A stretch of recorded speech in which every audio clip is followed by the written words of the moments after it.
അങ്ങനെ ദേ സ്വർണ്ണത്തളികയിൽ കൈയൊക്കെ കഴുകി മിൻ ചട്നി, സ്വീറ്റ് ചട്നി, ഗാർലിക് ചട്നി, പിന്നെ സാലഡ്സ്, പിന്നെ പേരറിയാൻ പറ്റാത്ത കുറേ കറികളൊക്കെ വിളമ്പി.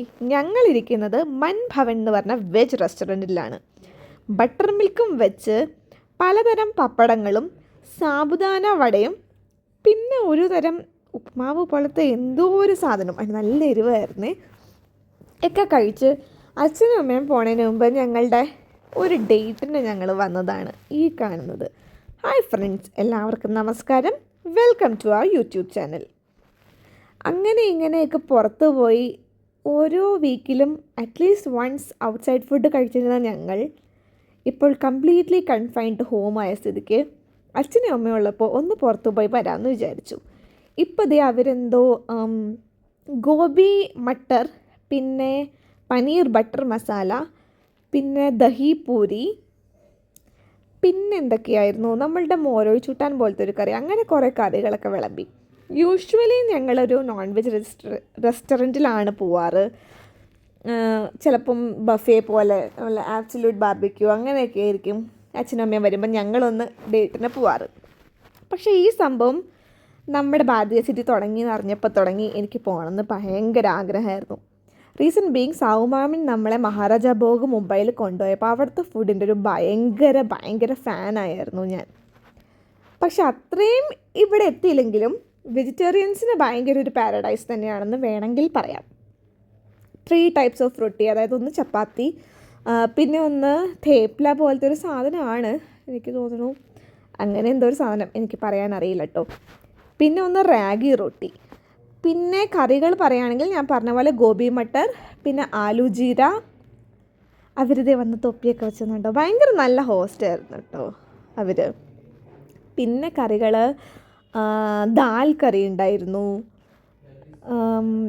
പിന്നെ ഒരു എന്താ അവർ പറഞ്ഞ സ്വീറ്റ് കർഡ് കറി എന്നാണ് പറഞ്ഞത്, എനിക്ക് ആ കറിയുടെ പേര് കറക്റ്റായിട്ട് ഓർമ്മയില്ല. പിന്നെ veg pulao, steamed rice, curd rice, ഇത്രയും ഐറ്റംസ്. പിന്നെ ഡെസേർട്ടായിട്ട് ഗാജർക്ക ഹൽവയും ജിലേബിയും. ഇത്രയും സംഭവങ്ങൾ അൺലിമിറ്റഡായിട്ട് അവർ തന്നുകൊണ്ടേയിരിക്കും. ഇതാണ് നമ്മുടെ മോരൊഴിച്ചൂട്ടാൻ പോലത്തെ ഒരു കറി ഉണ്ടെന്ന് ഞാൻ പറഞ്ഞില്ലേ, ആ കറി. ദാൽ കറി എനിക്ക് ഭയങ്കര ഇഷ്ടമായിരുന്നു. പിന്നെ പനീർ എനിക്ക് ഇഷ്ടമായിരുന്നു. ഗോബി മട്ടർ എനിക്ക് ഭയങ്കര ഇഷ്ടമായിരുന്നു. പൊട്ടറ്റോ കറി എനിക്ക് ഒട്ടും പറ്റുന്നുണ്ടായിരുന്നില്ല, ഭയങ്കര എരിവായിരുന്നു. പിന്നെ ഞാനിത് ആക്ച്വലി പായസമാണെന്ന് വിചാരിച്ചത്, പക്ഷെ അവരാണ് വന്നിട്ട് പറഞ്ഞത് സ്വീറ്റ് കർഡ് കറിയാണ്, ഇത് ട്രൈ ചെയ്ത് നോക്കാൻ. കാരണം എങ്ങനെയുണ്ട് ഫുഡ് എന്ന് വെച്ചപ്പോൾ ഞാൻ ഒരു സാധനത്തിന് മറ്റേ ആ പൊട്ടറ്റോ കറിക്ക് ഭയങ്കര എരിവാന്ന് പറഞ്ഞപ്പോഴാണ് അവർ പറഞ്ഞത് ഇതൊന്ന് കൂട്ടി കഴിച്ചു നോക്കും, ഇത് മധുരമുള്ള കറിയാണ്. ഭയങ്കര ടേസ്റ്റി ഫുഡ് തന്നെയായിരുന്നു. ആംബിയൻസും നല്ലതായിരുന്നു. ഞാനിങ്ങനെ വായി തോരാതെ സംസാരിച്ചുകൊണ്ടിരിക്കുന്നത് നമ്മുടെ നാട്ടിലെ മോരൊഴിച്ച് കൂട്ടാനും ആ കറിയും തമ്മിൽ എന്തോ സാമ്യമുണ്ടെന്നൊക്കെ ആണ് കേട്ടോ. ഇടയ്ക്കിടയ്ക്ക് വന്ന് അവരെന്തെങ്കിലും എക്സ്ട്രാ വേണോ, ഫുഡ് എങ്ങനെയുണ്ട്, ഹാപ്പി അല്ലേ എന്നൊക്കെ ചോദിച്ചുകൊണ്ടിരിക്കുകയായിരുന്നു. എനിക്കിവിടെ ഏറ്റവും ഇഷ്ടപ്പെട്ടത് അവരുടെ സാബുദാന വടയാണ്. ആ സാബുദാന വട, ആ സ്വീറ്റ് ചട്നി, മിൻ ചട്നി, ഇത് രണ്ടിലും കൂടെ മുക്കി തിന്നാൻ ഭയങ്കര ടേസ്റ്റിയായിരുന്നു. പിന്നെ ചാട്ട്, ഞാനൊരു ഹാർഡ് കോർ ചാട്ട് ലവർ ആയത് കാരണം എനിക്കതും ഭയങ്കര ഇഷ്ടമായി, അത് പിന്നെ എടുത്ത് പറയാനില്ല. ചപ്പാത്തി ഞാനെന്തോ പിന്നെ വാങ്ങിച്ചായിരുന്നു. അതാ മറ്റേ കോളിഫ്ലവർ കറിയും ഞാൻ 2-3 തവണ മേടിച്ചു. വളരെ ഹാപ്പി ആയിട്ട് വയറ് ഫുള്ളായിട്ട് തന്നെയാണ് ഞാൻ അവിടെ നിന്ന് പോകുന്നത്. പിന്നെ ആ പപ്പടം എനിക്ക് ഭയങ്കര ഇഷ്ടമായിരുന്നു, പാപ്പഡ്സ്. അതും ആ മിൻ ചട്നി, സ്വീറ്റ് ചട്നിയിലൊക്കെ മുക്കി തിന്നാൻ എനിക്ക് ഭയങ്കര ഇഷ്ടമായി. ഗാർലിക് ചട്നി, പൊതുവെ എനിക്ക് ഗാർലിക്കിൻ്റെ ടേസ്റ്റ് ഭയങ്കര ഇഷ്ടമാണെങ്കിലും ഇത് കുറച്ച് എനിക്ക് ഇഷ്ടപ്പെടാത്ത ടൈപ്പ് ഓഫ് ടേസ്റ്റ് ആയിരുന്നു. പിന്നെ പൊട്ടറ്റോ കറി എനിക്ക് തൊടാനേ പറ്റിയില്ല, ഒട്ടും തൊടാൻ പറ്റിയില്ല. ഞാൻ ആ സ്വീറ്റ് ചട്നി പിന്നെയും വാങ്ങിക്കുന്ന സീനാണ് കേട്ടോ നിങ്ങൾ ഈ കണ്ടുകൊണ്ടിരിക്കുന്നത്. ഞാനൊരു 3-4 തവണ തന്നെ വാങ്ങിച്ചു. ഇത് ലൊക്കേഷൻ വരുന്നത് ഭാരതീയ മോളിനകത്ത് മൻ ഭവൻ എന്ന് പറഞ്ഞ സ്ഥലമാണ്. അധികം നാളായിട്ടില്ല തോന്നുന്നു ഓപ്പണായിട്ട്, ബിക്കോസ് ഞാൻ ഇതിന് മുന്നേ ഇവിടെ വന്നപ്പോൾ ഒന്നും കണ്ടിട്ടില്ല. കഴിഞ്ഞ തവണ വന്നപ്പോഴാണ് കണ്ടത്, അപ്പോൾ പോകണമെന്ന് വിചാരിച്ചത്, പിന്നെ പറ്റിയില്ല. പിന്നെ ഇതാണ് ബട്ടർ മിൽക്ക് ഒരു നോർമൽ സാധാരണ റിഫ്രഷിങ് ബട്ടർ മിൽക്കാണ്. പ്രത്യേകിച്ച് എടുത്തു പറയാൻ തക്കതായിട്ടൊന്നും അതിനകത്ത് ഉണ്ടായിരുന്നില്ല, സാധാരണ നമ്മുടെ ബട്ടർ മിൽക്ക് തന്നെ. കണ്ടത് ഞാൻ ഓരോന്നോരോന്ന് മുക്കി തിന്നുന്ന സീനൊക്കെയാണ് നിങ്ങൾ കാണുന്നത്. ഇത് ഓർഡറൊക്കെ എടുത്തു വെച്ച ഓർഡറിലല്ല ഷൂട്ട് ചെയ്തേക്കുന്നതെന്ന് തോന്നുന്നു, മിക്സ് ചെയ്തേക്കുന്നതെന്ന് തോന്നുന്നു.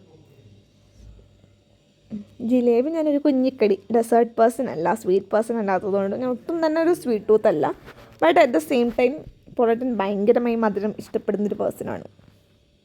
പോളേട്ടൻ്റെ പ്ലേറ്റ് ലൈക്ക് കംപ്ലീറ്റ്ലി വടിച്ച് നക്കിയ പോലെ കാലിയായിരുന്നു, എക്സെപ്റ്റ് ആ സ്വീറ്റ് കേർഡ് കറി. പിന്നെന്താ ജിലേബിയും തൊട്ടില്ലാന്ന് തോന്നുന്നു.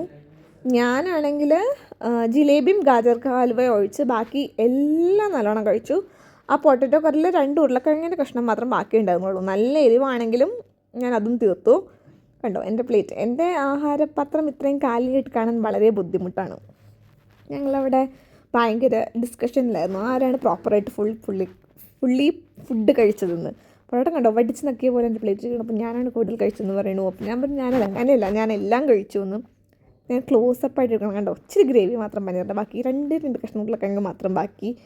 പിന്നെ പയറ് കറി, ഈ കറിയെ പറ്റി പറയാൻ പറഞ്ഞത്, ഇതൊരു പയറ് കറിയായിരുന്നു അത്. പിന്നെ ദാല്, പിന്നെ നമ്മുടെ മുളച്ചുട്ടൻ, സ്വീറ്റ് കേർഡ് കറി, ഇതെല്ലാം ഫുള്ളി എൻ്റെ തീർന്നു. ഡെസേർട്ട് മാത്രം ബാക്കി. ഞാൻ ആക്ച്വലി ഭയങ്കര ഹാപ്പിയായിരുന്നു. ഇങ്ങനെയൊന്നും വെജിറ്റേറിയൻ റെസ്റ്റോറൻറ്റ്സിൽ ഞാൻ പോവാറില്ല. ഇത് ആക്ച്വലി ഓൺ വോയിസിൽ ചെയ്യാം എന്ന് വിചാരിച്ചെടുത്ത വീഡിയോ ആണ്. അപ്പോഴാണ് പൊളേട്ടൻ പറഞ്ഞത് അങ്ങനെ പറ്റില്ല, കാരണം ബാക്ക്ഗ്രൗണ്ടിൽ ഏതോ പാട്ടുണ്ടായിരുന്നു, അതുകൊണ്ട് കോപ്പിറൈറ്റ് സ്ട്രൈക്ക് വരുന്നു. പിന്നെ വോയിസ് ഓവർ ചെയ്യുന്നതാണ് നിങ്ങളീ കാണുന്നത്. ഇതാണ് പോളേട്ടൻ്റെ പ്ലേറ്റ്. കണ്ടു എല്ലാമേ തീർന്നു പോച്ച് സാർ. അങ്ങനെ ഒരു ഹാപ്പി ആയിട്ട് പെട്ടെന്ന് ഞങ്ങളൊരു 7 മണിയുടെ 7:15 റിസർവേഷൻ എടുത്ത് 8:30 ആയപ്പോഴത്തേക്കും വീട്ടിലെത്തി. അപ്പോൾ അത്രേ ഉള്ളൂ. Tata bye bye, see you guys.